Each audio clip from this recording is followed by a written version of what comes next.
என் அன்பு குழந்தாய், சமீபத்தில் நீங்களும் உங்கள் குடும்பமும் பிளவுபட்டு மிகவும் கஷ்டப்பட்டு போராடி சமாளித்தீர்கள். இது உங்கள் மகத்தான நம்பிக்கையின் நேரம்.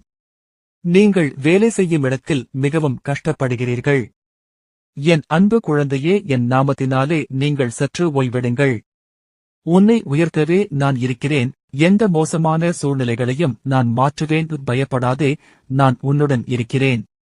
உன்னையும் உன் குடும்பத்தினரையும் தீங்கு மற்றும் துக்கத்திலிருந்து பாதுகாப்பேன்.